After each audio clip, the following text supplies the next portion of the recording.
देखता हूँ कुछ पोस्ट आपके ऐसे हैं, उस पोस्ट में कहीं ना कहीं लोगों को ये डर भी बैठा रहता जब मैं सदर में कार्यरत था तो मैंने देखा कि एक भ्रष्टाचारी जो सिस्टम है वो पूरा वर्क कर रहा है। मुझ पे प्रेशर बनाया जाता था कि प्यूरेस्टा हॉस्पिटल में पेशेंट आप रेफर कर दीजिए, जिसका मैंने विरोध किया। 10 फरवरी 2024 को जो किया गया, टर्मिनेशन किया गया गलत आरोप लगा करके, तो मेरा सवाल वहां से खड़ा है। मैं अयोध्या गया हुआ था, तो जैसे ही मैं अयोध्या से आता हूँ तो इन लोगों ने मेरा सत्तावन ट्रांसफर कर दिया।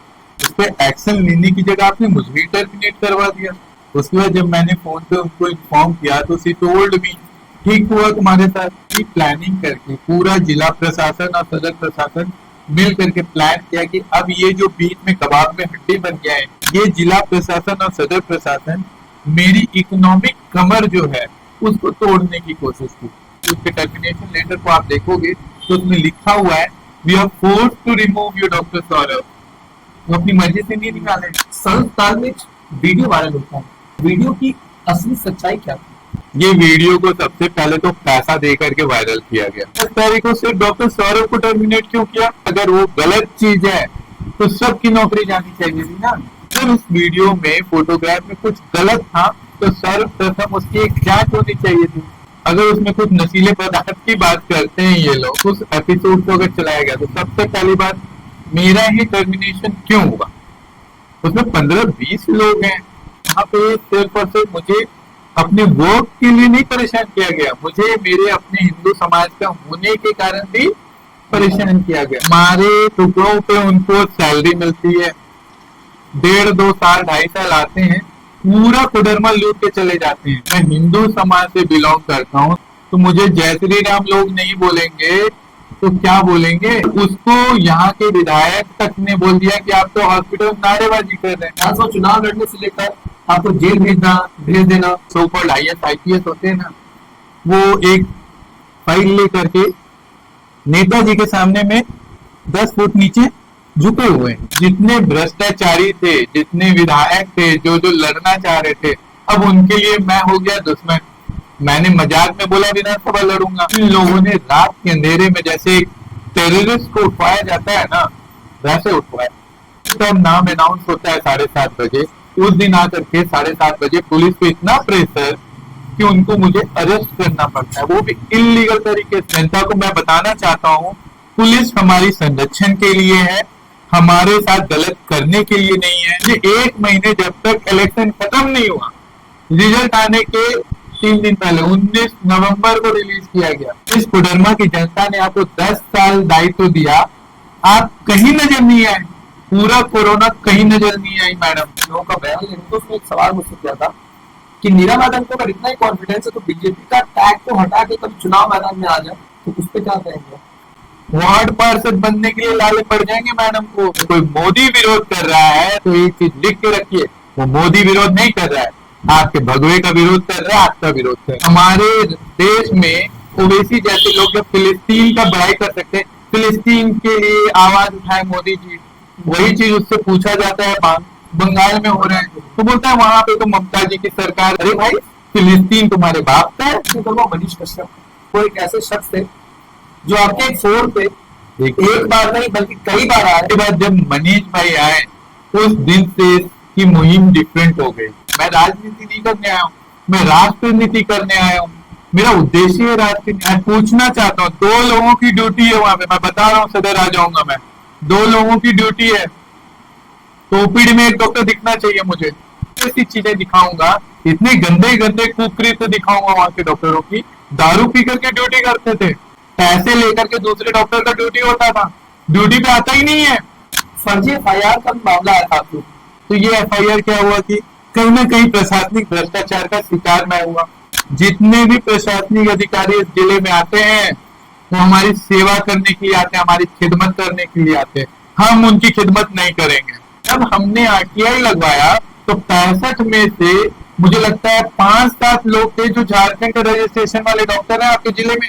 आज हमारे साथ पॉडकास्ट में एक ऐसे शख्स हैं जो किसी परिचय के मोहताज नहीं है। जी हाँ, मैं बात कर रहा हूँ डॉक्टर कुमार सौरभ जी की, जो कहीं ना कहीं सोशल मीडिया समेत अन्य साइट पर कहीं ना कहीं इनके बारे में चर्चाएं की जाती है। चर्चाएं क्यों की जाती है, आज हम इनसे जानेंगे। उसका मुख्य वजह क्या है वह भी जानेंगे, और डॉक्टर साहब के बारे में जानेंगे कि डॉक्टर साहब आखिर राजनीति के साथ साथ एक लोगों के लिए खड़े रहना प्लस डॉक्टरी करना, और इसके साथ साथ अगर कहीं कोई परेशानी में रहे तो उनकी समस्या का समाधान करना भी सर बखूबी जानते हैं। सर, आप अपने बारे में हमारे दर्शकों को बताइए। नमस्कार, जोहार, जय सिया राम। सर्वप्रथम अगर मेरा परिचय आप मांग रहे हैं तो परिचय सिंपल सा है कि मैं एक डॉक्टर हूँ, चिकित्सक हूँ, कोई राजनीतिज्ञ नहीं हूँ। हमारी कोई मंशा राजनीति करने की नहीं है, लेकिन आगे किस तरह से क्या परिवेश होता है वो तो भविष्य के गर्भ में है, अभी हम उस पर कुछ बता नहीं सकते। मेरा सारा जो पढ़ाई लिखाई है दिल्ली में हुआ, दिल्ली से सारी पढ़ाई हुई, फिर मैं अपनी एमबीबीएस की डिग्री लेकर के आया, फिर राम मनोहर लोहिया हॉस्पिटल में भी काम किया, कस्तूरबा हॉस्पिटल में काम किया, दादा देव हॉस्पिटल दिल्ली में वर्क किया। वहाँ पे काम करने के बाद जब मैं कोरोना पीरियड से पहले यूं ही घर आए थे कि जन्मदिन मनाना है, उसका कोरोना आ गया, तो उसके बाद वापस जाना दिल्ली नहीं हुआ मेरा। उस पीरियड में मैंने 1 वर्ष लगभग कोरोना के पीरियड में मैंने होली फैमिली में अपनी सेवाएं दी हैं। फर्स्ट कोरोना उस समय दिया मैंने। दूसरी बात, फिर कुछ टाइम पीरियड के बाद मैंने सदर हॉस्पिटल भी ज्वाइन किया, लगभग 2.5-3 साल वहां पे काम किया मैंने, अपनी पूरी सेवाएं दी। यानी जो भी कार्य मैंने किया मैंने अपना 100% देने का कोशिश किया है। उसके बाद कुछ प्रॉब्लम्स आई हैं जिस कारण से मुझे सदर से टर्मिनेट किया गया, और आज मैं अपने क्लिनिक पे हूँ, सारी चीजें चल रही है, बिजनेस सब ठीक है अभी तो। और कुछ पोस्ट आपके ऐसे हैं, उस पोस्ट में कहीं ना कहीं लोगों को ये डर भी बैठा रहता है कि डॉक्टर साहब मेरे ऊपर सवाल खड़े कर रहे हैं, डॉक्टर साहब क्या सोच के सवाल खड़े कर रहे हैं, क्योंकि लगातार कई लोग ऐसे हैं जो सवाल खड़े करना चाहते हैं लेकिन डरते हैं, या फिर वो पता नहीं क्यों नहीं कर पाते। लेकिन आप उस जगह से आप आते हैं और आप बिना डरे बिना सहमे आप सवाल लगातार खड़े करते हैं। सर, क्या कुछ सोच विचार रहता है आपका? मैं डॉक्टर हूँ, इलाज करता हूँ, राइट, बीमारी के इलाज करता हूँ। तो हर तरह की बीमारी है हमारे समाज में। कुछ छुआछूत की बीमारी है, कंटेजियस बीमारी है, कुछ लाइफ स्टाइल डिजीजन है, कुछ मनोविकार है। तो आज समाज में विकृत मनोविकार चल रहा है। जब मैं सदर में कार्यरत था तो मैंने देखा कि एक भ्रष्टाचारी जो सिस्टम है वो पूरा वर्क कर रहा है। चलिए ठीक है, लोग बोलते हैं मुझसे खौफ खाते हैं, तो खौफ वही लोग खा सकते हैं जिनके दाढ़ी में तिनका होगा या दाल काली होगी कुछ कुछ कुछ की, तो उनको खौफ खाना है। जो अच्छे लोग हैं, आपने कभी मेरे पोस्ट में ऐसा तो नहीं देखा होगा कि कोई अच्छा व्यक्ति है मैंने उसके बारे में कुछ लिख दिया हो, ऐसा नहीं रहा, मैं नहीं जानता है। अगर ऐसा है, अगर अच्छे लोग खौफ खा रहे हैं तो फिर उनको सोचना पड़ेगा कि कहीं कुछ गड़बड़ तो नहीं। तो मुझे किसी को डराने का उद्देश्य नहीं है। मेरी एकमात्र लड़ाई है कि जो भ्रष्टाचारी लोग हैं, ठीक है आप कर रहे हैं, देश में 95% भ्रष्टाचार भरा हुआ है, हर जगह दीमक की तरह जड़ों को खोखला करके रखा हुआ है। मुझे पता नहीं कि मैं इसको खत्म कर पाऊंगा या पूरा समाज इसको खत्म कर पाएगा या नहीं कर पाएगा, ठीक है कोई प्रॉब्लम नहीं, लेकिन इसमें उद्देश्य ये है कि अगर कोई भ्रष्टाचारी है, भ्रष्टाचारी सिस्टम है, तो ऐसा नहीं होना चाहिए कि जो नहीं है भ्रष्टाचारी, जो अच्छे कार्य करना चाह रहे हैं, आप उसको जबरदस्ती तंग कीजिए, उसको प्रताड़ित कीजिए, उस पर प्रेशर बनाइए उस तरह की चीजों को करने का। कोई समाज में, जैसे सदर का ही मैं एग्जाम्पल है तो मैं अपना ही बात करता हूँ। सदर में मुझ पर प्रेशर बनाया जाता था कि पेशेंट को रेफर किया जाए। इसकी शिकायत सर्वप्रथम मैंने डीसी महोदया को की थी। उससे पहले भी आदित्य रंजन को भी मैंने शिकायत की थी कि मुझे सदर में ऐसे ऐसे काम करने में प्रॉब्लम होती है। उन्होंने उस बात को सुना, मुझे पुरस्कृत भी किया, मुझे हेमंत सोरेन जी के द्वारा वहां पे सम्मानित भी किया गया। खुद मुझे इस 2.5-3 साल के दौरान में 3-3 बार खुद डीसी ने सर्टिफिकेट दिया, खुद सिविल सर्जन ने दिया, पुराने वाले ने भी दिया और जो अभी हैं वो भी दिए। तो कहीं ना कहीं मेरे अगर एकेडमिक कैरियर या फिर मेरी वर्किंग कैरियर को अगर देखा जाएगा तो कहीं पे भी कोई काला दाग तो नहीं दिखा, मेरे हिसाब से तो नहीं दिखा। उसके बावजूद भी 10 फरवरी 2024 को जो किया गया, टर्मिनेशन किया गया गलत आरोप लगा करके, तो मेरा सवाल वहां से खड़ा है कि अगर भ्रष्टाचारी भ्रष्टाचार कर रहे हैं तो किसी निर्दोष अच्छे व्यक्ति को जबरदस्ती तंग करना, क्या आप मेरे साथ भ्रष्टाचार कीजिए। क्योंकि मैंने डीसी को लिखित में 8 जनवरी 2024 को दे करके आया, ठीक है। उसके ठीक 1 महीने बाद मुझे टर्मिनेट कर दिया गया। उस लेटर को अगर आप देखिएगा, उसमें मैंने सदर की सारी कुरीतियां, जितने भ्रष्टाचार है, सारी चीजें मैं बता रहा हूँ उनको। वो लेटर देने के बावजूद भी मुझे 10 तारीख को टर्मिनेट किया गया। तो मेरा सवाल ये था कि जब मैं यहाँ की सारी चीजें आपको बता रहा हूँ तो मेरा टर्मिनेशन क्यों? उस पर एक्शन लेने की जगह आपने मुझे ही टर्मिनेट करवा दिया। उसके बाद जब मैंने फोन पे उनको इन्फॉर्म किया तो सी टोल्ड मी, ठीक हुआ तुम्हारे साथ। ये आई थिंक लबासना जो लाल बहादुर शास्त्री एकेडमी है जहाँ पे इनकी ट्रेनिंग होती है, वहाँ इनको ट्रेनिंग दिया जाता है कि अगर कोई भी जूनियर या कार्यकर्ता है उनके कार्य में, यानी उनके अंडर में काम कर रहा है, उनसे आप ऐसे बात कीजिए कि वो आपसे सवाल खड़े नहीं कर सकते। जो मुझे अभी तक समझ में आया, जांच उस पे होनी चाहिए थी, सिविल सर्जन पे, टर्मिनेशन मेरा हो रहा है। तो मुझे एक चीज समझ में आई कि इनका भी कहीं ना कहीं पूरे सदर प्रशासन के साथ क्या है, तालमेल है, गांठ गांठ है। मुझ पे प्रेशर बनाया जाता था कि क्यूरेस्टा हॉस्पिटल में पेशेंट आप रेफर कर दीजिए, जिसका मैंने विरोध किया। फिर मैं अयोध्या गया हुआ था, मुझे छुट्टी नहीं देते थे ये लोग। किसी सरकारी डॉक्टर जो परमानेंट वाले हैं उनको 70-75 घंटे के महीने की ड्यूटी होती थी, मेरा 136 घंटा 140 घंटा ऐसे करके ड्यूटी होती थी। जबकि मैं वहाँ पे माइनर ऑपरेशंस भी डील कर लेता था, इमरजेंसी अच्छे से देखता था। तो ये भेदभाव क्यों? जो ज्यादा काम कर रहा है आप उसको चलिए, काम करने में भी कोई प्रॉब्लम नहीं है, लेकिन आप उसको छुट्टी नहीं देना, उसको प्रताड़ित करना, उसको बोलना है कि तुम्हें म्यूचुअल कराओगे तभी तुमको छुट्टी मिलेगा। लेकिन उनकी जो दलाल टाइप के डॉक्टर्स थे जो पैसा देते थे सैलरी क्लियर करने के लिए, छुट्टी ले लिया, क्लियर कर दिया, उसका पैसा दे देते थे, उनको कोई रूल्स रेगुलेशन फॉलो नहीं करते। तो मेरे ऊपर ही क्यों? तो जैसे ही मैं अयोध्या से आता हूँ तो इन लोगों ने मेरा सदगावा ट्रांसफर कर दिया। मेरी ज्वाइनिंग डीएमएफटी के थ्रू हुई है, जिसमें लिखा हुआ है कि मैं सिर्फ सदर हॉस्पिटल कोडरमा के लिए ही नियुक्त हुआ हूँ, मेरा कोई डेप्यूटेशन या फिर ट्रांसफर नहीं हो सकता है। आपको करना है सरकारी वाले को भेजिए ना जी, आप दिल्ली दौलताबाद जहाँ भेजना है भेज दीजिए। आप मुझे उस तरह की सैलरी नहीं दे रहे, आप मुझे कोई 60 वर्ष रिटायरमेंट प्लान नहीं दे रहे, तो भाई मैं क्यों जाऊंगा? तो कुछ लोग बोलते हैं चले जाना चाहिए, तो क्यों चले जाएंगे? अगर मेरी नियुक्ति सदगावा के लिए होगी तो मैं चला जाऊंगा, मेरी नियुक्ति सदगावा के लिए नहीं है तो नहीं जाऊंगा ना, रिफ्यूज करूंगा। मैंने प्रेस कॉन्फ्रेंस में जाके ये बात रखी, उसके बाद तुरंत वो लेटर कैंसिल हो गया। आप सोचिए, कोई सरकारी आदेश निकलता है उसको यूं ही रद्द किया जा सकता है क्या? नहीं हो सकता। विद इन 6 आवर्स मैंने 3-4 बजे किया, शाम के 7 बजे तक वो लेटर रद्द हो गया, मुझे अपनी ड्यूटी वापस मिल गई। आप उसी दिन टर्मिनेट कर देते मुझे।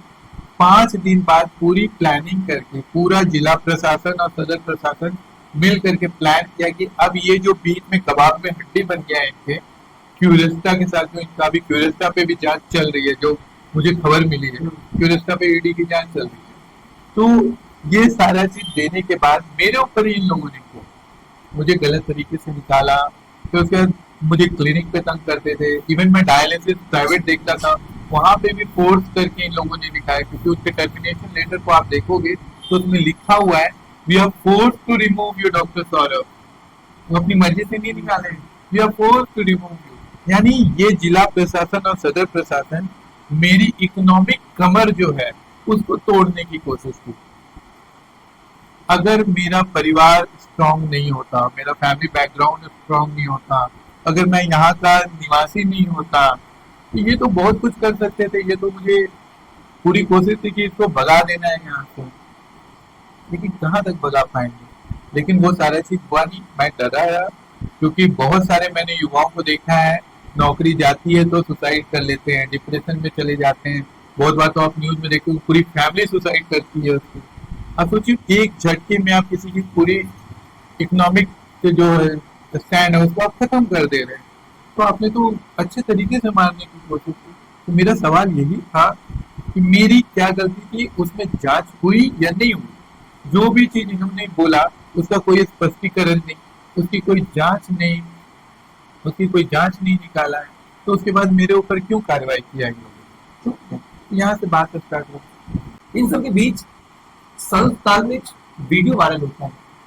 उस वीडियो की सच्चाई, कई तरह के लोग अपने तरह से सच्चाई बोल रहे थे।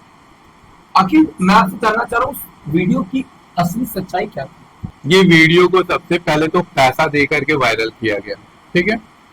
अगर वो मेरी पर्सनल फोटोग्राफ है अगर, ठीक है, तो आप बिना मेरे जांच के, बिना मेरे ज्ञान में, मेरे को बताए बिना अगर आप पूरे भारत में चला रहे हैं उसको, पूरे भारत में, मुझे राजस्थान से फ्रेंड्स कॉल कर रहे थे, दिल्ली से कर रहे थे, अभी तू तो दिख रहा है, न्यूज में आ रहा है। तो अगर वो एपिसोड था, उस एपिसोड को अगर चलाया गया, तो सबसे पहली बात, मेरा ही टर्मिनेशन क्यों हुआ? उसमें 15-20 लोग हैं, मैं अयोध्या से आया हूँ, प्रसाद दे रहा हूँ, इमरजेंसी है, फ्री टाइम है, आए हैं। स्टाफ हम लोग हॉस्पिटल में होते हैं, हमारा कोई फिक्स टाइम नहीं होता है खाने का, ये सब का। तो गर्मी का टाइम था, फेब्रुवरी एंड, यानी फेब्रुवरी थी, तो कोल्ड ड्रिंक पीने की बात की, तो कोल्ड ड्रिंक स्टाफ को, मैं कुछ नहीं, एक कप पिया होगा, बाकी स्टाफ में बांट दिया। तो स्टाफ कोल्ड ड्रिंक पी रहा है, और उस फोटो और वीडियो में सदर के ही लोग हैं, सदर के जितने सीएचओ थे वो वहां पे थे, सदर के मेरे अपने स्टाफ थे। अगर उस वीडियो में, फोटोग्राफ में कुछ गलत था, तो सर्वप्रथम उसकी एक जांच होनी चाहिए थी। अगर उसमें कुछ नशीले पदार्थ की बात करते हैं ये लोग, तो वो मेरा ब्लड सैंपल लेता अनिल कुमार। सिविल सर्जन को चाहिए था कि डॉक्टर का सैंपल ले लिया जाए, उसमें पता चल जाता। तो तुमने ये चीज किया नहीं, लेकिन 10 तारीख को सिर्फ डॉक्टर सौरभ को टर्मिनेट क्यों किया? बाकी 15 लोग जो और थे, उनकी नौकरी क्यों नहीं गई? मैं नहीं चाहता कि और लोगों की नौकरी जाए, लेकिन अगर वो गलत चीज है तो सबकी नौकरी जानी चाहिए थी ना, मेरी ही क्यों गई? और जब मैं अयोध्या से आया हूँ, और मैं हिंदू समाज से बिलोंग करता हूँ, सनातनी हूँ, टीका लगाया हूँ, तो मुझे जय श्री राम लोग नहीं बोलेंगे तो क्या बोलेंगे? और उसको यहाँ के विधायक तक ने बोल दिया कि आप तो हॉस्पिटल में नारेबाजी कर रहे हैं। आप जैसे मेरे से मिलने आए, आपने बोला जय श्री राम डॉक्टर साहब, तो दूसरा आया जय श्री राम। तो इसको अगर आप नारेबाजी बोल रहे हैं, तो ये तो फिर एकदम उल्लंघन है संविधान का भाई, बिल्कुल। सिटिंग विधायक ने इस चीज को बोला कि आप नारेबाजी कर रहे हैं। आप विधानसभा में जा करके उठक बैठक कर सकते हो, छाती पीट सकते हो, जिसमें आपको उठाकर बाहर फेंका जाता है, हाँ, आप कर सकते हो, आप नारेबाजी कर सकते हो, वहां पे किसी को डाले। लेकिन अगर मुझे किसी ने ग्रीट किया, मैंने भी जय श्री राम बोला, तो नारेबाजी नहीं है। इससे पहले भी वहां पे डीएस थे डॉक्टर मनोज ठाकुर, उस व्यक्ति ने भी बदमाशी की है। राधा कृष्ण मंदिर का प्राण प्रतिष्ठा हो रहा था, अन्नपूर्णा मैडम उनका वहां पे कार्यभार सारा संभाला हुआ था। हम लोग वहां जाते थे, मेरे ललाट पे चंदन लगा होता था, पूरा पूरा चंदन लगा होता था। मनोज ठाकुर डॉक्टर साहब ने मुझे बोला हॉस्पिटल में टीका लगा के नहीं आना है। मुझे शुरू में लगा कि मजाक कर रहे हैं, सीनियर है चल सकते हैं। उन्होंने 50 आदमी के सामने मुझे बोला टीका लगा के नहीं आना है, कल से नहीं चलेगा हॉस्पिटल में। मैंने उनको क्लियर कहा, डॉक्टर साहब एक सर्कुलर निकालिए जिसमें लिख दीजिए कि डॉक्टर टीका लगा करके नहीं आएंगे। तो बोले बदतमीजी करते हो, बहस करते हो। मैंने कहा ठीक है सर, अगर आप ये लेटर नहीं निकाल सकते हैं तो कल हॉस्पिटल में टीका नहीं, धोती कुर्ता में भी आऊंगा और आप मुझे कुछ नहीं कर सकते। तो आप समझिए, वहां पे सिर्फ और सिर्फ मुझे अपने वर्क के लिए नहीं परेशान किया गया, मुझे मेरे अपने हिंदू समाज का होने के कारण भी परेशान किया गया। पहला टीका, दूसरा जय श्री राम ग्रीट करना। लोग गुड मॉर्निंग बोलते हैं, मैं जय श्री राम बोलता हूँ, राधे राधे बोलता हूँ। आप इसको नारेबाजी नहीं बोल सकते। और नारेबाजी से वहां पे अगर कुछ वैसी चीजें डिस्टर्ब हुई थी तो उसका कुछ संज्ञान होना चाहिए ना, फुटेज होना चाहिए, वीडियो रिकॉर्डिंग होनी चाहिए कि वहां दंगा हो गया उनके सामने में। तो ऐसा कुछ तो नहीं है। यानी इस प्रकरण में उस वीडियो को जो वायरल किया गया उसमें कोई जांच नहीं हुई, कोई मुझसे स्पष्टीकरण नहीं, दोषी माना गया और टर्मिनेट कर दिया गया। यहाँ पे एक चीज है, जनता को मैं ये बताना चाहता हूँ आपके माध्यम से कि जनता को लगता है कि जो जिला प्रशासन में बैठे अधिकारी हैं वो माए बाप हैं। वो माए बाप नहीं है। आप और हम जो जिले के यहाँ के निवासी हैं, हम माए बाप हैं। हमारे टुकड़ों पे उनको सैलरी मिलती है, 1.5-2 साल 2.5 साल आते हैं, पूरा कोडरमा लूट के चले जाते हैं। आज तक इतने आईएएस ऑफिसर्स आए होंगे, आपको भी पता है, प्रूफ है हमारे पास, जत्था रखा होगा, इतने पेपर्स होंगे जिसमें किस आईएएस अधिकारी ने कहा लूटा। आप प्रूफ नहीं कर पाते हैं, लेकिन बहुत बार जनता तक बात करती है इसको, और वो लोग हमें सिखाएंगे, हमारे ही जिले में आकर के हमें ही डराते हैं। और सोचिए, किसी का नौकरी खाना कहाँ तक तर्क संगत है। मुझे सदर से निकाला, डायलिसिस से निकलवाया, मेरे क्लिनिक पे इन लोगों ने तंग किया मुझे। तो वो एक वीडियो पे तो जांच होना चाहिए था ना। जिस सदर प्रशासन ने, जिस राज्य सरकार ने मुझे स्वास्थ्य सेवाएं अच्छी देने के लिए आपने पुरस्कृत किया, उसके बाद मुझे टर्मिनेट कर दिया बिना जांच के, बिना किसी ये वायरल वीडियो का इतना ही क्या बता सकता हूँ। आइडियली जांच होनी चाहिए थी उसकी। विधानसभा चुनाव, आपने उसके बाद मन बना लिया था कि विधानसभा चुनाव लड़ना है, और वो भी टिकट मुझे बीजेपी देगी। कहीं ना कहीं आपको ये भरोसा था कि बीजेपी आपको टिकट देगी तो आप विधानसभा चुनाव लड़ेंगे। लेकिन अंततोगत्वा होता क्या है कि उस समय आपको किसी कारणवश क्या मैटर हुआ नहीं हुआ, उसमें आपको कारावास की कुछ ये होता है कि कारावास आपको भेज दिया जाता है। तो वो क्या मैटर था, विधानसभा चुनाव लड़ने से लेकर आपको जेल भेज देना, उसके बाद फिर कहीं सामने नजर ना आना, क्या रहा वो प्रकरण, क्या सकता था? मैं सबके पास मदद के लिए गया, मैं विधायक के पास भी गया, जिला प्रशासन के पास गया, स्वास्थ्य मंत्री बन्ना गुप्ता जी के पास गया, यानी जितने लोग इस लिस्ट में आए मेरे उसमें, मैं सबके पास गया, थक हार गया। एक दिन विधानसभा गया हुआ था, वहां बन्ना गुप्ता वगैरह बैठे हुए थे। फिर मैंने देखा कि वहां जो जिला प्रशासन के अधिकारी, सो कॉल्ड आईएएस आईपीएस होते हैं ना, वो एक फाइल लेकर के नेताजी के सामने में 10 फुट नीचे झुके हुए हैं। तो मुझे एक चीज समझ में आया कि ये जो बदतमीज आईएएस ऑफिसर, आईपीएस ऑफिसर, जो भ्रष्टाचारी लोग हैं, इनकी झुकती नेताओं के सामने एकदम 10 फीट नीचे गड़े हुए टाइप के झुके हुए थे। जी सर, जी सर, जी सर, मैं जो आदेश करा, जो आदेश हुआ, जी सर। अरे वो तो पानी का ग्लास लेके जाते हैं नेताओं के लिए। तो मैंने सोचा कि भाई जब यही सुनना है तो क्यों ना विधानसभा लड़ लिया जाए। गुस्से में, मजाक में मैंने आकर के ये बोला। अब लोगों ने इसको सीरियस ले लिया। जनता को तो छोड़िए 2 मिनट के लिए, जितने भ्रष्टाचारी थे, जितने विधायक थे, जो जो लड़ना चाह रहे थे, अब उनके लिए मैं हो गया दुश्मन। मैंने मजाक में बोला विधानसभा लड़ूंगा, अब उन्होंने सीरियसली ले लिया कि कहीं लड़ गया तो क्या होगा। कोई प्लानिंग नहीं थी, कुछ नहीं था, फिर मैंने बोला लड़ लेते हैं। फिर जब मजाक हल्के हल्के धीरे बढ़ता गया, मैंने देखा कि विधायक नाराज हैं, विधायक के लोग मुझे आकर के तंग कर रहे हैं, गाली गलौज कर रहे हैं, उनके लोग गंदे गंदी बातें करते थे।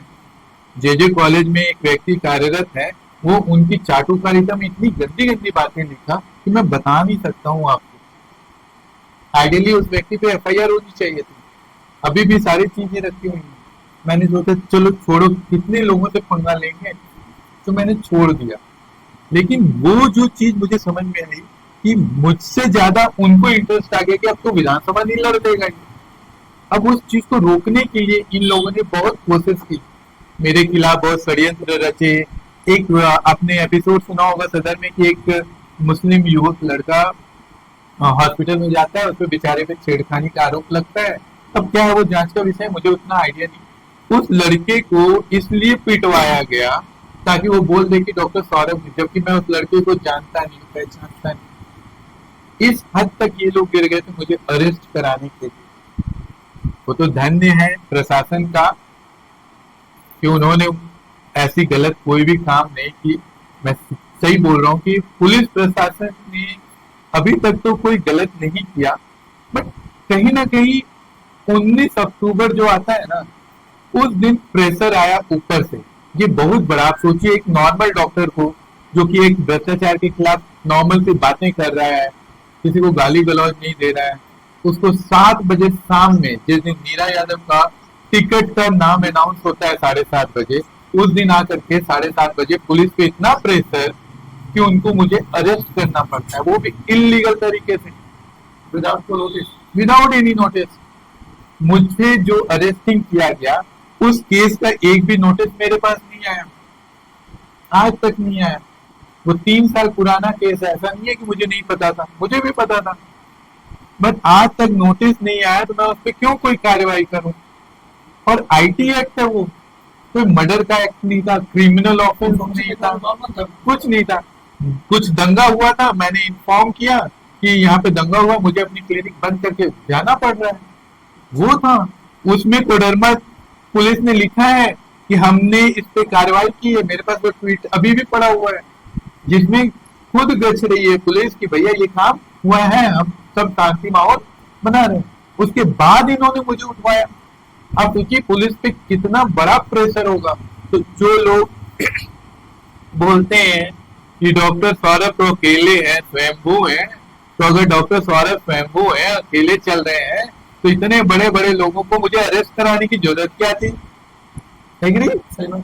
अगर छोटा सा ही नॉर्मल सा इंसान है, जिससे किसी भ्रष्टाचारी को फर्क नहीं पड़ता, जनता को फर्क नहीं पड़ता है, तो मुझे 1 महीने जब तक इलेक्शन खत्म नहीं हुआ, रिजल्ट आने के 3 दिन पहले 19 नवंबर को रिलीज किया गया, मेरी फाइल जो डायरी बोलते हैं 2 बार 3 बार रुकवाया गया। 10 दिन मुझे डायरी लेने में। आप सोचिए, पुलिस प्रशासन से मैं एक सवाल आपके साथ कर सकता हूँ कि कोई भी केस चलता है उसकी डायरी कंप्लीट क्यों नहीं होती है? 3 साल पुराना केस है, आपकी डायरी कंप्लीट क्यों नहीं है?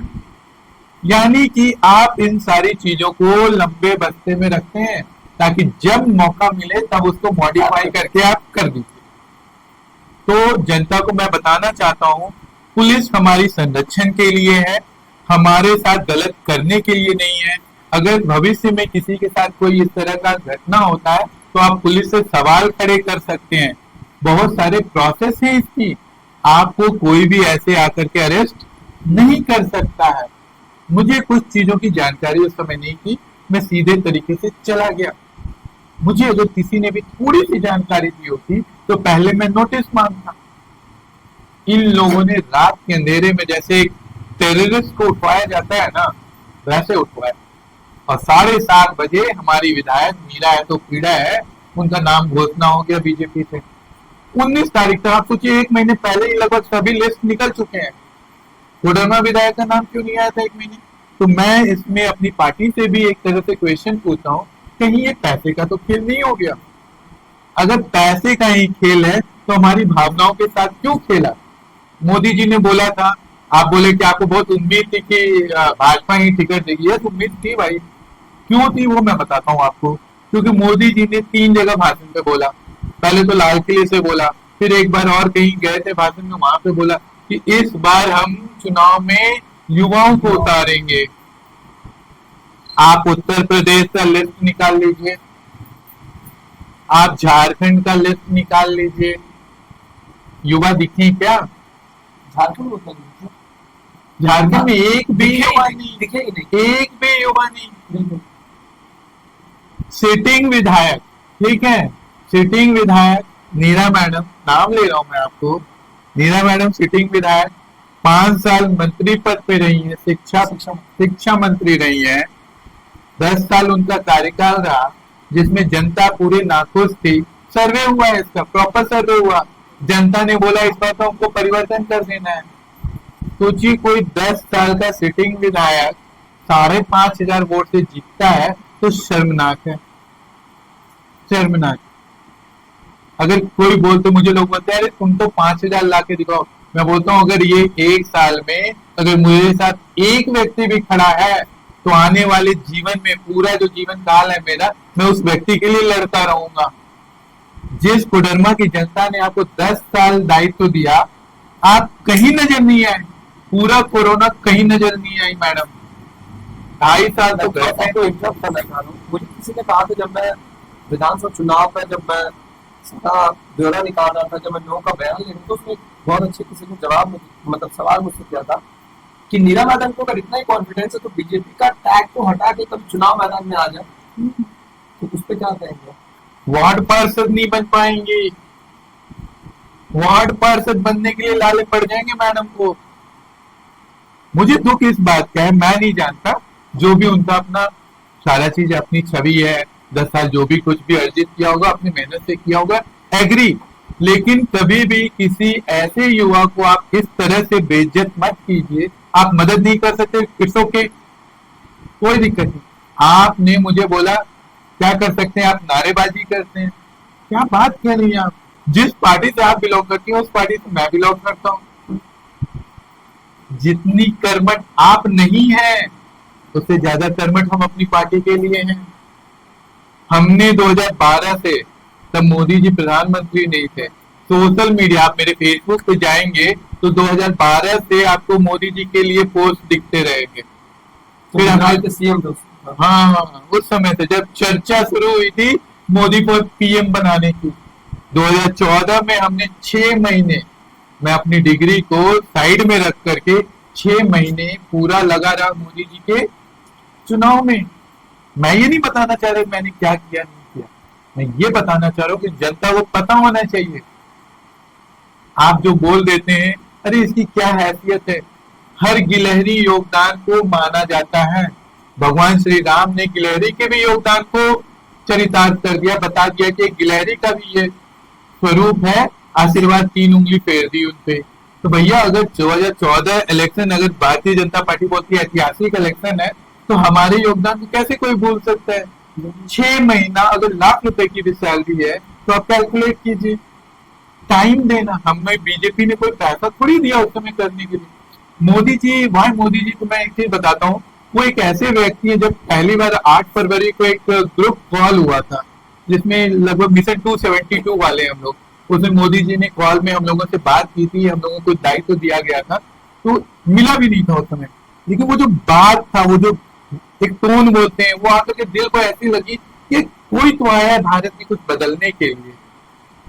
हमने एक चीज सीखी कि सेल्फ फर्स्ट नहीं है, हमने नेशन फर्स्ट बोल दिया। मैं चाहता तो मैं अपनी डिग्री देखता, मैं अपना पीजी का तैयारी करता, मैं अपने एग्जाम्स को दाव पे लगा के, घर वाले परेशान थे कि अप्रैल में इसका एग्जाम है, ये मोदी मोदी कर रहा है, वो सारी चीजें दाव लगा करके हमने दिया पूरा 6 महीने। पर ऐसा नहीं है कि सिर्फ यहाँ प्रॉब्लम है, दिल्ली में भी जिस एमपी जी के लिए हम लोगों ने काम किया, जैसे ही रिजल्ट खत्म हुआ भूल गए। तो हमने किसी को लुभाने के लिए, किसी की चाटुकारिता के लिए काम नहीं किया था। हमारा एक ही सिंगल मकसद ये था कि मोदी जी को हमें पीएम बनाना है, ताकि जो देश में जो कार्य आज हो रहे हैं उसके लिए आज हम भी धन्यवाद देते हैं, आप भी धन्यवाद दीजिएगा कि जो देश का जो फाउंडेशन बनना चाहिए था 47 के समय में, वो आज मोदी जी को बनाना पड़ रहा है। आज इतने अच्छे अच्छे कानून पास हो रहे हैं, तो मैं तो बिल्कुल सेटिस्फाइड हूँ कि मेरा वो टाइम वेस्ट नहीं हुआ। मैंने एक ऐसे व्यक्ति के लिए टाइम दिया, देखिए रोंगटे खड़े हो जाते हैं उनका नाम लेते हैं तो, क्योंकि वो है ऐसा व्यक्ति भाई, उस व्यक्ति का नाम लेने से रोंगटे खड़े होते हैं, क्योंकि उस व्यक्ति से जब आप मिलेंगे तो उसकी आई कांटेक्ट से ऐसा लगता है कि कोई तो दिव्यता है, कुछ तो है। मैं वही चीज सोचता हूँ कि जब भी मेरे से कोई मिले तो उसके भी रोंगटे खड़े हो। This is goosebumps, this is Modi. लोग बोलते हैं कि पक्षपात, क्या बात नहीं, सोचिए हम कहाँ से बात कहाँ जा रही है। अब मैं मोदी जी पे डिस्कस करने लग गया हूँ कि उस व्यक्ति को सुनने के लिए लोग घंटों सुनते रह जाते हैं, घंटों, यानी समझ में नहीं आता है। क्योंकि 47 में अगर देश का फाउंडेशन स्ट्रांग होता, जिस तरह से हमारी सरकार में नितिन गडकरी जी ने सड़कों का जाल बिछाया है, ये 47 से लेके 65 तक में बिछ गया होता तो आज हम विश्वगुरु होते हैं।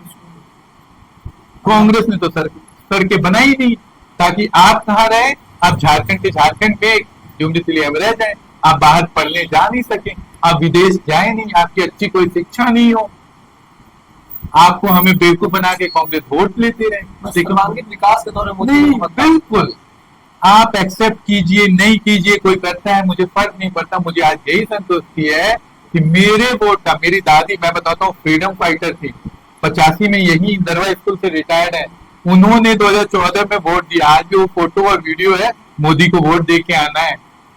सुबह सुबह व्हील चेयर में लेके गए थे हम लोग वोट देने के। जब वो स्वतंत्रता सेनानी कट्टर कांग्रेसी प्रवृत्ति के उन्होंने वाजपेयी जी और मोदी जी को वोट दे दिया, तो हम कहाँ के हैं? तो जो कर रहा है, जो दिख रहा है, आज पूरे भारत में जो भी विकास के कार्य हुए हैं, न जात को देखते हुए न धर्म को देखते हुए, जो बोलता है अगर कोई मोदी विरोध कर रहा है तो एक चीज लिख के रखिए, वो मोदी विरोध नहीं कर रहा है, आपके भगवे का विरोध कर रहा है, आपका विरोध कर रहा है, सीधा सा पढ़ना है।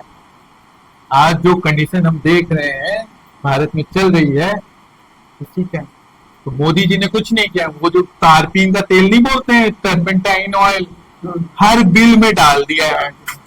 वहां से जो दीमक, जो सड़े हुए दीमक हैं, चाहे वो किसी भी समाज के हो, किसी भी धर्म के हो, किसी भी जात के हो, सब बलबला के बाहर निकल रहे हैं। तो आज आपको जो दिख रहा है ना कि ये दंगे हो रहे हैं, वो हो रहे हैं, ये पहले भी होते थे, आपको दिखता नहीं था, सोशल मीडिया में दिखता नहीं था, कश्मीर में दंगे नहीं होते थे। सोशल मीडिया ज्यादा लोग एक्टिव हो गए, इसलिए अब दिख रहा है, अब दिख रहा है तो हम उसका प्रतिकार कर रहे हैं, ये हमारा अधिकार है। आप सोचिए, हमारे देश में ओवैसी जैसे लोग जब फिलिस्तीन का बड़ाई कर सकते हैं, फिलिस्तीन के लिए आवाज उठाए मोदी जी, वही चीज उससे पूछा जाता है बंगाल में हो रहा है, तो बोलता है वहां पे तो ममता जी की सरकार है, मैं उसका प्रवक्ता और मैं प्रवक्ता नहीं हूँ। अरे भाई, फिलिस्तीन तुम्हारे बाप का है, अपने देश में चल रहा नहीं दिखा है। तो मोदी जी ने लोगों के दोहरे चरित्र आपको दिखाए हैं, फिर भी अगर आप और हम इस चीज को एक्सेप्ट नहीं कर पा रहे हैं, हमारी प्रॉब्लम। अब मैं जिक्र करूंगा मनीष कश्यप। हाँ, मनीष कश्यप का जिक्र करना इसलिए जरूरी है क्योंकि कहीं ना कहीं वो एक ऐसे शख्स थे जो आपके एक फोन पे एक बार नहीं बल्कि कई बार आए और आपके समर्थन में वो खड़े रहे। वो क्या आने की उनकी वजह क्या थी और क्या कुछ वाक्य उसमें हुआ था, क्योंकि आपके लिए बहुत आवाज उठाए इसमें, तो क्या कुछ वो बातें थी, बताए हमारे दर्शकों को, वो भी जानना चाहते थे। मनीष भाई का सबसे पहले तो धन्यवाद देता हूँ, तहे दिल से धन्यवाद देता हूँ कि ये उस वक्त आए जब मेरे साथ कोई खड़ा नहीं हो रहा था। मैं मीडिया को ढूंढता था, शुरू में कुछ मीडिया बंधु, बहुत सारे लोग, मैं अभिषेक का नाम नहीं बोल सकता, रांची से TV 45, उसने इतना मदद किया। उसके बाद जब मनीष भाई आए, उस दिन से की मुहिम डिफरेंट हो गई। उनके आने के बाद ऐसा लगा कि हाँ, मेरे पॉइंट में कुछ वैलिडिटी मिली है, कुछ दम मिला है, लड़ रहा हूं तो आगे एक मोटिवेशन होता है ना। नहीं तो बहुत बार क्या होता है, लोग ऊर्जा कह सकते हो, बिल्कुल ऊर्जा बोल सकते हैं। बहुत बार क्या होता है कि आप जब पीड़ा में होते हैं ना, इस तरह की आपके साथ बुरा हो रहा होता है, नौकरी चली जाती है, आप डिप्रेशन में चले जाते हैं, आप सुसाइड करने का सोचते हैं, वो पेज आने ही नहीं दिया। कोई ना कोई मुझे मोटिवेट करने वाला आता गया। यहाँ पे भी कुछ पत्रकार बंधु, मैं नाम नहीं ले सकता उनका, उन्होंने भी मुझे मोटिवेट किया, उन्होंने बहुत तरह से कोऑपरेट किया। फिर मुझे रांची में अभिषेक है TV 45 से, उसने मुझे बहुत मोटिवेट किया। फिर उसका जो मनीष भाई की एंट्री, यानी हर स्टेज पे कोई ना कोई एक बंदा ऐसा मिल जाता था, अरे सौरभ हम तो खड़े हैं ना तुम्हारे साथ। तो मनीष भाई दैट पर्सन आकर के बोला, अरे हम तो खड़े हैं ना। और लेकिन उनकी बात बहुत लगती है यार। उन्होंने बोला था, डॉक्टर साहब एक बार तो जेल जाना पड़ेगा, अब जेल होके आया हूँ। अब उन्होंने एक चीज देखी, आप देख सकते हैं कि उसका स्ट्रगल भी बहुत रहा, बहुत। मैं तो 1 महीने, वो तो कितने दिन रह गए हैं, और बहुत ऐसी जगह पर जहाँ कोई जानने वाला स्थिति खराब, जहाँ पे अननोन लोग हैं, वहां पे कोई उनको जेलर नहीं जानता होगा, कोई नहीं कुछ सपोर्ट करने वाला है। मैं समझ सकता हूँ उस समय की फीलिंग्स समझ सकता और वो सारी बातें आपको शेयर भी किए होंगे। तो वो सारी चीजें जब उस तरह का व्यक्ति अगर आता है और मोटिवेट करता है तो डेफिनेटली, तो वो कई बार आए। जब मैं कारागार में था तो भी मेरे घर पे आकर गए, मेरे परिवार को बहुत सपोर्ट किया उन्होंने। हर किसी का कहीं ना कहीं एक लिमिटेशंस होती हैं, कहीं ना कहीं भारतीय जनता पार्टी से भी उनका सरोकार है, तो हर चीज को हमें देखना पड़ेगा। और पूरे पेज में मुझे कभी भी भारतीय जनता पार्टी से कोई, बोलता हूँ ना मैं, एक भी कोई प्रॉब्लम नहीं रही मुझे, मैं उनसे कोई शिकायत अभी भी नहीं है। बट हाँ, कभी एक चीज लगता है कि जो चीज बोला गया, जो हम दूसरों को बोलते हैं, क्योंकि मुझे याद है जब मैं एक बुक पढ़ रहा था, नजरबंद लोकतंत्र, फिर उसके बाद मैंने जब अटल जी की बातें सुनता हूँ, उनकी बातें याद आती है, तो एक मुहिम छेड़ी थी उन्होंने, दल बदल कानून लाना है। समझ रहे हैं कि दल नहीं बदलना है। और गुस्से में मैंने एक बात बोल दी थी कोडरमा को लेकर के, हो सकता है उससे भी बहुत सारे राजनीति के दिग्गज नाराज हो गए होंगे। मैंने बोला कोडरमा में भारतीय जनता पार्टी का राजदकरण हो गया है। मुझे फील हुआ, आई फेल्ट इट। जहां मैं और मेरी पार्टी किसी एक जाति विशेष से नहीं आती है। मोदी जी हमारे समाज के नहीं है, ना आपके समाज के, ना किसी और के समाज के, वो मोदी समाज से हैं। लेकिन हमने पूरे करियर में अपने 10 साल के राजनीति का जो रहा, हमने जी जान करके उनके लिए मेहनत की, जो पार्टी हमें सिखाती है। क्योंकि मैं संघ का स्वयं सेवक हूँ, सर्वप्रथम मैं स्वयं सेवक हूँ। तो जिस संघ में डॉक्टर साहब ने हमें ये चीज सिखाई है कि हम समरसता के भाव से काम करते हैं, उस पार्टी में कोडरमा में आने के बाद मुझे इस तरह के जातिवाद दिखेंगे, मैंने सोचा तक नहीं था। जो पार्टी जातिवाद को खत्म कर रही है, ऐसा कहाँ लिखा है कि आप यहाँ बहुमूल हैं तो कोई दूसरा आदमी आपका नेतृत्व नहीं कर सकता है। हो सकता है आपसे अच्छा वो नेतृत्व करके दे दे, लेकिन आप नहीं करने देना चाहते। कहीं न कहीं मानसिकता बिहार वाली आ गई, जतिये तो जतिये को वोट देना है। आज 2025 में आप और हम अपनी जाति लेकर के बात करेंगे तो सबसे निम्न स्तर के लोग हैं। आज की डेट में आप सनातनी बन जाएंगे, आज की डेट में आप राष्ट्रभक्त बन जाएंगे। क्योंकि मैं यहाँ राजनीति, आपने पूछा राजनीति, मैं राजनीति नहीं करने आया हूँ, मैं राष्ट्र नीति करने आया हूँ। मेरा उद्देश्य है राष्ट्र नीति। मैं चाहता हूँ कि राष्ट्रभक्त तैयार हो मेरे से। जब भी बात हो सनातन की बात हो, आपकी जात, मैंने आपसे अभी तक जात नहीं पूछा, आपके नाम में तो थोड़ा पता भी चल जाएगा, मेरे नाम में पता नहीं चलेगा। जब मैं लिखता हूँ तो मुझे कुछ लोगों ने फेसबुक में गाली लिखा, डर के मारे नाम नहीं लिख, सरनेम नहीं लिखते। लिखो तो प्रॉब्लम, ना लिखो तो प्रॉब्लम।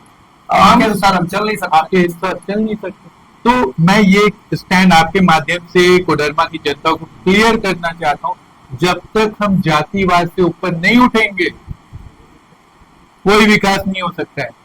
आपका डिबरा वैसे ही पड़ा हुआ है, आपका पत्थल वैसे ही पड़ा हुआ है, आपका माइका जो रॉ है वो वैसे ही पड़ा हुआ है। कुछ पूंजीपति और नेता इसमें मलाई खा रहे हैं। कितने ट्रक जब्त होते हैं, मैं तो आगे मैं बोल रहा हूँ, अभी कुछ काम है मेरा, अभी काम बहुत बाकी है। जितने ट्रक जब्त होते हैं डीएफओ में या थाना में, उन सारे ट्रकों का हिसाब होना चाहिए। आपके माध्यम से और आपके क्या बोलूं, आपके कोऑपरेशन से जरूर भविष्य में, निकट भविष्य में, ज्यादा दूर की बात नहीं कर रहा हूं, 2025 में ही इन सारी चीजों पे हम मिलकर काम करेंगे कि जितने डिबरा पत्थल पकड़े गए हैं, हुआ क्या, हमारा हक बनता है। कोडरमा हमारा आपका है, यहाँ की जनता का है, यहाँ की बहुमूल्य जनता, यादव जनसंख्या है, उनका हक बनता है उस पर। आप उनको वंचित कैसे कर सकते हैं? आज की एक इंसिडेंट आपको बताता हूँ, इसमें मैं थोड़ा सा टाइम लूंगा आपको, क्योंकि बहुत इंपॉर्टेंट है। मेरी वजह से दूसरे लोगों को तंग करते हैं ये लोग। फ्राइडे को मैंने एक वीडियो डाला था, आपने चेक किया होगा, कि एक लड़का सदर जाता है, सदर में सुबह 9 बजे पहुंचता है, शाम के 4 बज जाते हैं, लेकिन उसका इलाज नहीं हो पाता है।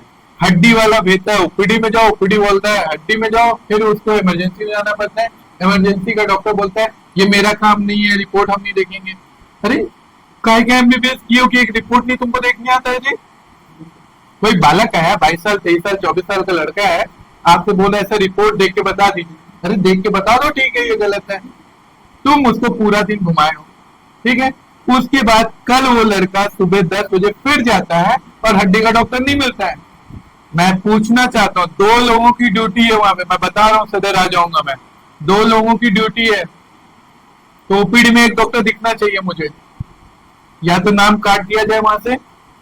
तो डॉक्टर कल भी नहीं था, वो लड़का वेट किया, फिर वो सिविल सर्जन के ऑफिस चला गया कंप्लेन करने डीएस के पास, डीएस से नहीं बात हुई, तो सिविल सर्जन के ऑफिस में उसका नाम वाम लिखा करके नंबर अंदर बुलाया गया। जैसे ही गया तो उसका पर्चा देखा तो उन लोगों ने वीडियो देखा हुआ था मेरा, तो उस लड़के को बोलते तुम ही वीडियो चलाया था जी, तुम्हारा इलाज ठीक से करेंगे, साक्ष्य दूंगा अनिल कुमार इसका, मैं पूरा, मेरे पास पूरा प्रूफ है इसका, तुम्हारे ऑफिस का फुटेज भी निकलवा दूंगा। उन्होंने उस लड़के को बंधक बनाया, उसका मोबाइल छीन लिया, 4-5 गार्ड बुला करके उसको बंधकी रख के रात में 9:30 बजे तक जबरदस्ती भर्ती किया। वो लड़का चल नहीं पा रहा, उसको जानवर ने धक्का दे दिया, गिर गया। अभी मैं उसको दवाई दे के आया हूँ, उसका फ्री ओपीडी बना करके आऊँ अपने क्लिनिक पे, दवाई दे के आया। मैं तो उसका फीस लेने के लिए मतलब जहाँ फ्री में इलाज होना चाहिए वहाँ फ्री में इलाज हो नहीं रहा है, और जहाँ फ्री में इलाज नहीं होता वहाँ फ्री में सबसे बुरी बात, मैंने कल पुलिस को भी इन्फॉर्म किया था इस चीज को। अगर कोई बदमाशी करने की सोच रहा है तो मैंने पुलिस को भी इन्फॉर्म किया है, और एसडीओ ऑफिस में भी मैंने कॉल किया, मेरे पास सारी रिकॉर्डिंग पड़ी हुई है। मैंने कॉल किया ताकि उस बच्चे को कोई तंग नहीं करे। मैं उस बच्चे को जानता नहीं, आप उस बच्चे को मेरी वजह से तंग कर रहे हो। उस बच्चे से पूछा गया डॉक्टर सौरभ का नंबर कौन दिया गया? अरे मेरा नंबर पूरे फेसबुक पे है, यूट्यूब पे है, हर जगह घूम रहा है, हर किसी के मोबाइल पे है, कहीं से भी आ सकता है। सदर में कब कौन सुसु पोटी कर रहा है ना डॉक्टर साहब, वो भी मेरे पास आ जाता है। समझ गए? ये इतने गंदे गिरे हुए लोग हैं। सदर में अगर घोटाला करने के लिए यूरिनल सिस्टम का भी जरूरत पड़ेगा ना, सदर के पेशाब और लैट्रिन, अगर उसको बेच करके भी कोई घोटाला हो सकता है, दे विल डू इट। ये इतने गिरे हुए, सोचिए वो 25, 26, 27 साल के लड़के को आपने कल इतना प्रताड़ित किया, रखा है मेरे पास सारी चीजें उसकी, वो बच्चा का फोन छीन लिया आपने, उसका भाई बड़े से आ रहा है। बहुत ही गलत है, बहुत ही। मैं ये मैटर हमारे स्वास्थ्य मंत्री इरफान अंसारी जी तक पहुंचाने वाला हूँ। इस पे तो कार्रवाई होगी, आप किसी को बंद की नहीं। उसके बाद उस लड़के को बोलते हैं, उस लड़के का नाम में यादव है, उस लड़के को धमका रहे हो, यादव हो तो धमका रहे हो, ये लैंग्वेज है। आप किसी को जात के नाम पे तंग कर रहे हैं। यादव है तो आप उसका इलाज नहीं कीजिएगा। यानी आपके मन में पाप है तब ना आप उस बच्चे को ऐसा बोल रहे हैं। कल पूरा एपिसोड उस बच्चे को तंग किया गया, मैं उस पर कार्रवाई करूंगा, छोड़ूंगा नहीं। और सदर में मैं अभी तक तो जाता नहीं था, अवॉइड करना चाहता था। किसी भी दिन वो बोलते हैं कि वहां वीडियो नहीं चल सकता है, वहां वीडियो मैं भी बनाऊंगा और पत्रकार महोदय आप भी बनाइएगा। जिस दिन बोलूंगा आप जाइए, आपको ऐसे ऐसी चीजें दिखाऊंगा, इतने गंदे गंदे कुकृत्य दिखाऊंगा वहां के डॉक्टरों की। दारू पी करके ड्यूटी करते थे, पैसे लेकर के दूसरे डॉक्टर का ड्यूटी होता था, ड्यूटी पे आता ही नहीं है। सीएससी के डॉक्टर को सदर में ड्यूटी रखा हुआ है, उसको सीएससी में काम करना है। पीएससी सीएससी वैकेंट नहीं हो सकता है, तो पता है सेंट्रल गवर्नमेंट से रूल है। वहां के डॉक्टर को ला करके यहाँ पे प्रभारी बनाते हैं ये लोग, टीम बनाते हैं, टीम। सब एक ही कैटेगरी के हैं, समझ जाइए, सब एक ही। वो कैटेगरी भ्रष्टाचारी कैटेगरी है इनकी, सब मिलकर के लूट रहे हैं। फरिंदा जैसे जगह पे डॉक्टर नहीं होता है, वहां से डॉक्टर को ड्यूटी यहाँ दे दिया जाता है। पतलडीहा का डॉक्टर एक दिन भी नहीं मिलता। मैं वहां गया था, निरीक्षण में पहुंच गया था मैं, डॉक्टर ही नहीं, उसको यहाँ पे दे दिया, यहाँ बैठ के खाली कुर्सी तोड़ते हैं वो लोग। मैं आपके माध्यम से जनता को बताना चाह रहा हूँ, स्वास्थ्य विभाग को सुधार दूंगा। ये लोग, इनकी वजह से अच्छे डॉक्टर बदनाम होते हैं। स्वास्थ्य और शिक्षा, इसका व्यापार मत कीजिए, क्योंकि भगवान के बाद हम ही हैं और हमारे गुरु हैं। अगर हम भी उस तरह के कार्य करने लगे, ठीक है पैसा कमाना है, पैसा कमाने का ये मतलब नहीं है कि आप किसी का गला काट दीजिए, नहीं, ये नहीं करने दूंगा। कोडरमा में तो नहीं करने दूंगा। और किसी को लग रहा है मैं अकेला हूं, बस रुक जाइए कुछ दिन और, अकेला होता तो आपके पास नहीं बैठता।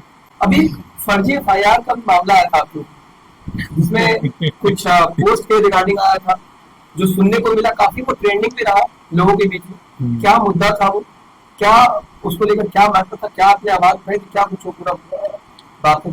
अब आप एक चीज बताइए, आपको मैं इंटरव्यू दे रहा हूँ, ठीक है, लेकिन इससे आपसे एक रिटर्न गिफ्ट चाहूंगा कि आप भी इस तरह के सवाल उन प्रशासनिक अधिकारियों से करने की हिम्मत रखें।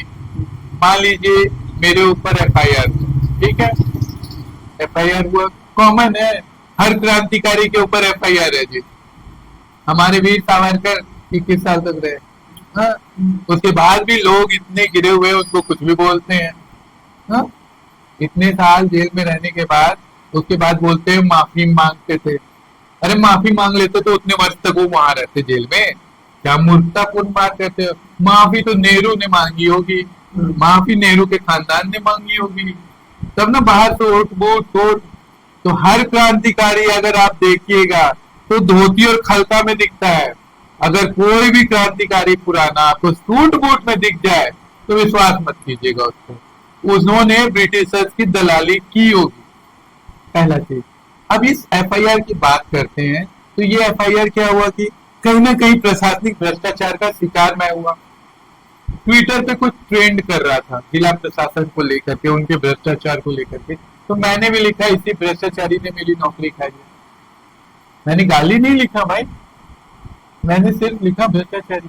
अगर आप अच्छे से रिपोर्टिंग नहीं कीजिएगा तो आपको भी मैं बोल सकता हूँ भ्रष्टाचारी। आप क्या कीजिएगा, एफआईआर कर दीजिएगा मेरे पे। मैं भ्रष्टाचारी भी बोल सकता हूँ, आपको चोर भी बोल सकता हूँ, खड़े करना, बिल्कुल एविडेंस निकलना होगा चीज है, बिल्कुल। मैं भ्रष्टाचारी चोर बोल सकता हूँ। आपको भी पता होगा मीडिया के बारे में मैं बोलता हूँ 200 रुपए 2 चाय, नहीं सॉरी 2 समोसा 1 चाय।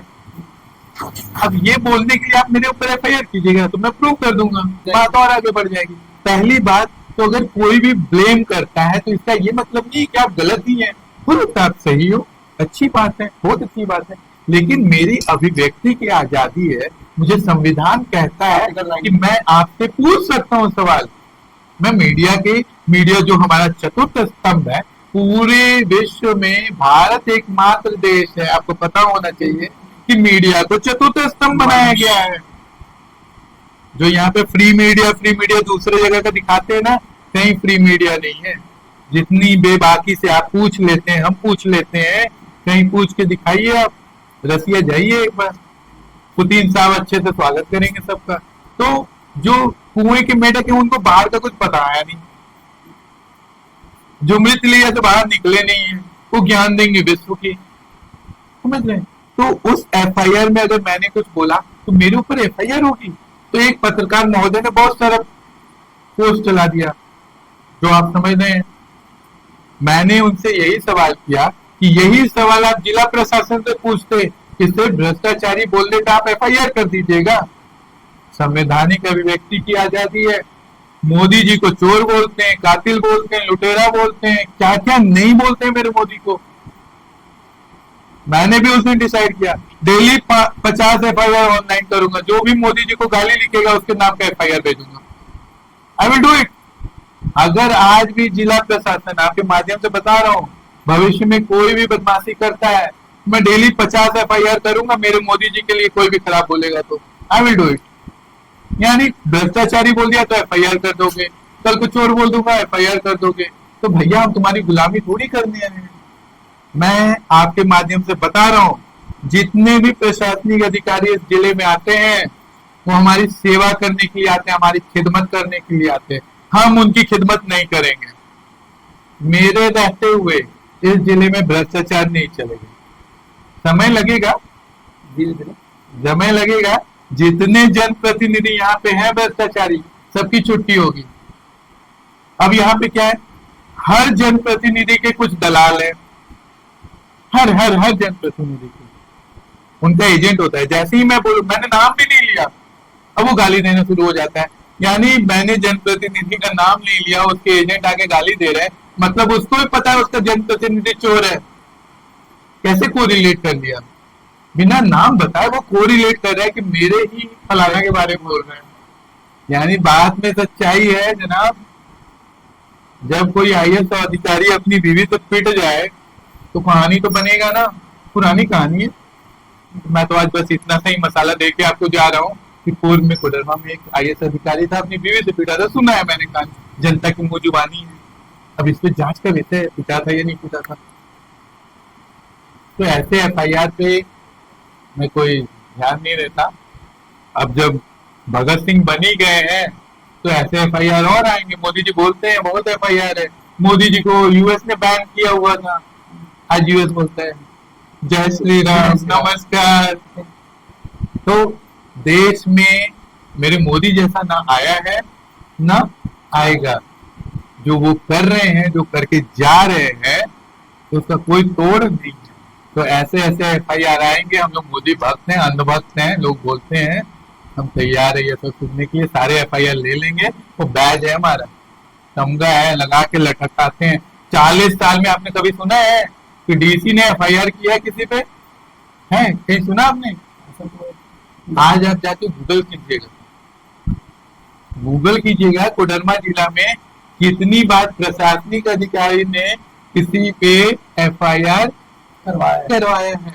और दूसरी बात, कितने लोगों ने 40 साल के कोडरमा के इतिहास में भ्रष्टाचार के खिलाफ, जिस हिसाब से मैं सवाल खड़े कर रहा हूँ, जिस हिसाब से मैं दिखा रहा हूँ जगह पे जाके, चाहे वो नीमाडी का पानी का टंकी हो, सतगावा के कॉलेज का भ्रष्टाचार हो, जेजे कॉलेज का भ्रष्टाचार हो। जेजे कॉलेज का भ्रष्टाचार खोला तो वहां के स्टाफ नाराज हो गया मेरे से, जैसे उनके बाप का जेजे कॉलेज हो। अरे भैया, जेजे कॉलेज का भ्रष्टाचार में आप क्या करोगे? वहां सरकारी चीजें मुहैया नहीं होती है, वहां पे स्टाफ नहीं है, वहां पे शिक्षक नहीं है अच्छे, वहां पे बहुत सारी प्रॉब्लम, वहां पे तो प्रिंसिपल भी नहीं है, प्रभारी है जी, तो मैं सवाल खड़े नहीं करूंगा। जेजे कॉलेज, तो ऐसे चीजों के बारे में कभी आपने सुना कोई आवाज उठा रहा है? आप मीडिया से हैं, मीडिया में कितनी बार अब ये सब सवाल सुनते हैं? नहीं सुनते हैं। मीडिया से मेरी यही शिकायत है, मुझे मीडिया से कोई प्रॉब्लम नहीं है, मैं सबका आदर करता हूँ, सबका रेस्पेक्ट करता हूँ, उनसे यही रिक्वेस्ट करता हूँ, मैं आपको बहुत सारे व्यूज दूंगा आगे भविष्य में, ठीक है? भविष्य बता रहा हूँ मैं, थोड़ा सा आपके माध्यम से आपके भाई बंधुओं को बता रहा हूँ कि बहुत सारे व्यूज देने वाला हूँ। थोड़ा सा सच बोलिए। आपको लगता है सौरभ के बारे में भी सच बोलना है, बेबाक लिखिए आप मेरे बारे में, लेकिन प्रूफ के साथ। ऐसा नहीं कि कुछ भी बोल दिए, नहीं, मैं जो भी चीज बोलता हूँ प्रूफ के साथ बोलता हूँ। तो मीडिया से और आप लोगों से यही रिक्वेस्ट है कि जिले में जो भी समस्याएं हैं, क्योंकि पहले मीडिया बंधु होते थे, वो एक झोला लेते थे, उसी में उनका पूरा जीवन यापन हो जाता था। अभी इतने अच्छे मनोज भाई जिनकी हत्या हो गई, टंकी में मार के डाल दिया गया, हाँ, आप सोचिए, आज भी छत्तीसगढ़ के उन लोगों, ऐसे बहुत सारे केसेस हैं, आज भी ऐसे मीडिया कर्मी हैं जो पैसे के लिए नहीं, पैसा लक्ष्मी के बारे में अगर मीडिया कर्मियों को मैं बताऊं, लक्ष्मी माँ स्वयं आती हैं। आप काम अच्छा कीजिए ना, आप तो सोशल मीडिया के माध्यम से आप बैठे बैठे आप पॉडकास्ट कर रहे हो, भाई हो सकता है कब ये पॉडकास्ट आपका हिट हो जाए, अब 2-4-5 लाख इसी से कमा लोगे, तो आपको गलत बोलने की क्या आवश्यकता है? नहीं है भाई, पैसा चल के आता है। आप सोचिए, अनिल कुमार, रंजीत कुमार, जिला प्रशासन, ये सारे मिल करके मुझे रेले हुए थे, मेरी रोजी रोटी बंद हो गई क्या? इन लोगों ने एक और बदमाशी की, इन लोगों ने मेरे क्लिनिक को बंद करने के लिए बहुत कोशिश किया, थाना तक प्रेशर देते कि क्लिनिक में ताला लगाया जाए। ताला क्यों लगाऊं भाई? तेरे बाप का जिला है, मैं बोल रहा हूँ, मेरी ओरिजिनल डिग्री, मेरा सर्टल थी। आपको बता रहा हूँ आपके माध्यम से, जितने डॉक्टर जो गलत कर रहे हैं उनको मेरी चेतावनी है, क्योंकि मेरे पे सवाल खड़ा किया था कि मुझे झारखंड का रजिस्ट्रेशन चाहिए, ना मैं आयुष्मान का हॉस्पिटल चला रहा हूँ, ना मेरा कोई हॉस्पिटल चला है, मैं मामूली सा एक ओपीडी चलाता हूँ, दवाई दुकान है, लैब है, उसको भी मैंने रजिस्टर कराया हुआ है विद BMW, सारा चीज जिसमें खर्चा होता है। मैंने घूस नहीं दिया इसको, हर जगह से 50,000 की वसूली होती है, ज्यादा की होती है, मैंने नहीं दिया, क्योंकि मैंने सब कर लिया, मैंने नहीं दिया। तो इन लोगों ने क्या किया, मुझे नोटिस देना शुरू किया। जब हमने RTI लगवाया तो 65 में से मुझे लगता है 5-7 लोग थे जो झारखंड के रजिस्ट्रेशन वाले डॉक्टर हैं आपके जिले में, बाकी सब बिहार, फलाना ढकाना। बड़े बड़े हॉस्पिटल आपके GM लैंड पे बने हुए हैं, कॉमर्शियल हॉस्पिटल्स हैं वो। तो मैं नहीं चाहता किसी का बुरा हो, बट अब इससे हो जाता है तो अब मैं क्या कर सकता हूँ इसमें। अब सच बोलने की आदत है, तो मैं नहीं चाहता कि कोई भी GM लैंड, सरकारी GM लैंड या फिर जिसपे खेती करने का है तो उस पे हॉस्पिटल बन जाए, उस पे करोड़ों कमाए और सरकार को कुछ नहीं मिले। आजकल बहुत सारे ऐसे लोग हैं जो सच्चाई के लिए आवाज नहीं उठा पाते हैं, अगर कहीं गलत होता है तो गलत के लिए वो बोलते नहीं है, चुप हो जाते हैं। तो उनके लिए क्या कुछ आप अपील करना चाहेंगे, क्या कुछ उन्हें बोलना चाहेंगे कि सच्चाई के लिए लड़ना पड़ेगा, और जहां गलत हो रहा है गलत के लिए बोलना पड़ेगा, तो उनको किस तरह मोटिवेट करेंगे, क्या बोलना चाहेंगे उनको? इसमें क्या है कि मेरा एक मुहिम ही है, मैंने बोला ना मुझे राजनीति नहीं करनी है, राष्ट्र नीति करनी है, सुंदर राष्ट्र का निर्माण करना है, मुझे भारत को विश्व गुरु बनते हुए देखना है। मैं चाहता हूँ कि वो विश्व गुरु का जो काल हो, स्वर्णिम काल दिखे, उसमें मेरी अपनी स्वर्णिम भूमिका हो, समझ रहे हैं? तो मैं चाहता हूँ कि मैंने बताया ना, प्रशासनिक अधिकारी हो या नेता हो, उनसे आपको डरने की जरूरत नहीं है। नेता और प्रशासनिक अधिकारी जनता की सेवा के लिए हैं, तो अगर आपकी सेवा अच्छे से नहीं कर रहे हैं तो आप विरोध कीजिए, डरना नहीं है। वो कुछ नहीं कर सकते, पुलिस भी कुछ नहीं, पुलिस हमारी रक्षा के लिए, सुरक्षा करने के लिए, हमें उनसे डरना नहीं है। हाँ, आप गलत कीजिएगा तो डेफिनेटली गलत बात है ना। तो जो लोग सही तरीके से कार्य कर रहे हैं उनको डरने की आवश्यकता नहीं है। इस मुहिम में मैं बोलना चाहूंगा आपके माध्यम से, जितने युवा हैं, जितने यूट्यूबर्स मुझे सुन रहे हैं, जो भी और पॉडकास्ट चला रहे हैं, कृपया करके मुझे इनवाइट करते रहें, मैं आपको भी मोटिवेट करूंगा। और उसके माध्यम से ये कहना चाहूंगा कि जितने यूट्यूबर्स हैं, स्पेशली जो अपने को मीडिया नहीं बोलते हैं, यूट्यूबर्स हैं, मैं चाहता हूं कि आप जिले की, राज्य की, देश की जो छोटी छोटी समस्याएं हैं, कहीं नाला नहीं बनाए, आप फोटो बनाइए ना, उसका वीडियो डालिए। मैं बोलता हूँ काम होता है। यही बाईपास का रोड टूटा हुआ था, मैंने एक लाइट चलाया, दूसरे दिन काम हुआ। यही बाईपास में पुल के पास रेलवे का पानी बह रहा था, एक लाइट चलाया, दूसरे दिन काम हुआ। काम होता है, करवाने आना चाहिए आपको। तो हम बोलते नहीं है, लोग क्या बोलते हैं, मेरी प्रॉब्लम थोड़ी है ना, आज मेरी नौकरी गई, मैं जिंदा हूँ, आपके सामने अच्छे से बात कर रहा हूँ, 1.5 साल से ऊपर बीत गया है, हंस रहा हूँ, मजाक कर रहा हूँ, सारी चीजें कर, लेकिन कोई तो सौरभ होगा जो आत्महत्या कर लेगा इस चीज से। मैं यही नहीं चाहता कि कोई भी युवा मेरे देश का इस तरह की चीजों को गलत चीज हो जाए, कोई भी गलत कर, मैं उसके लिए सदैव तैयार हूँ। मैंने अपना नंबर शेयर किया हुआ है कि कभी कोई डिप्रेशन में जाता है, किसी की नौकरी जाती है, मैं स्पेशली अपने सनातनी भाइयों को भी बोलता हूँ, जो कि मैं अपने संगठन से चाह रहा था, जो मुझे नहीं मिल पाया, राम के नाम पे मुझे कारावास था। तो मैं बोलना चाहूंगा आपके माध्यम से सनातनी भाइयों को कि अगर आप कहीं कुछ फंसते भी हैं तो तन मन धन से आपके साथ खड़ा हूं, लेकिन आपके कार्य संस्कारी कार्य होने चाहिए, कोई गाली गलौज नहीं होना चाहिए। मैं इसीलिए अभी रामनवमी से पहले भी लोगों को सचेत कर रहा था, जो भी चीज कीजिए, जुलूस भी निकालिए, बहुत ही शिष्टाचार के साथ निकालिए। हमारी सनातन संस्कृति कभी भी अभद्रता को नहीं लेके चलती है।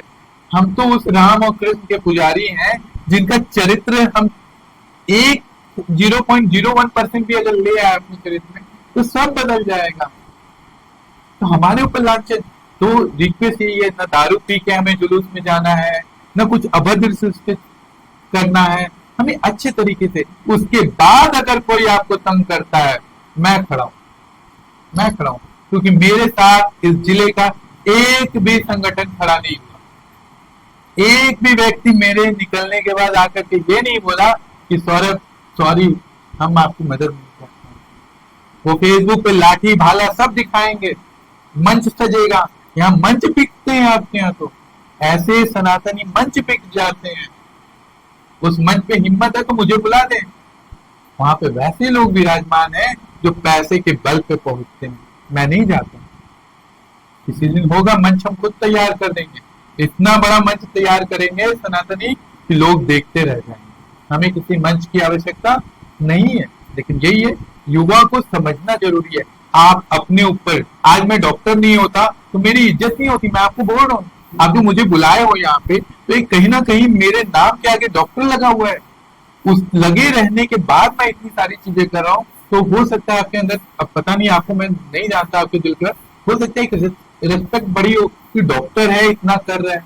तो मैं युवाओं को यही मैसेज देना चाह रहा हूँ कि आप जीवन में कुछ ऐसा कीजिए, पहले अपने लिए। राष्ट्र निर्माण करेंगे लेकिन सेल्फ भी तो करना है। जो पढ़ाई का कार्यकाल है, जो आपकी डिग्री अटेन करने का कार्यकाल है, जो आपका रोजगार का कार्यकाल है, उसमें आप समय दीजिए, ना कि फिजूल की चीजों में। और किसी के बहकावे में, किसी के उग्र करने पे आपको तो बिल्कुल नहीं आगे आना चाहिए, क्योंकि कोई बचाने नहीं आएगा। आप और आपका परिवार कोर्ट कचहरी के रास्ते खाते रह जाएगा, लेकिन कोई मदद नहीं करने आएगा। आपको लड़ना है। आपका पैसा, आपका परिवार नहीं। तो ये हमारे साथ डॉक्टर ने साफ तौर पे कहा कि अपनी लड़ाई आपको लड़नी होगी ना तो आपको खुद ही आगे आना पड़ेगा। और साथ ही साथ उन्होंने यह भी कहा कि अगर आप कहीं गलत होते हुए अगर कुछ देखते हैं तो आप उसके लिए विरोध करिए, मैं आपका साथ दूंगा। मैं ऋषिकांत पांडे।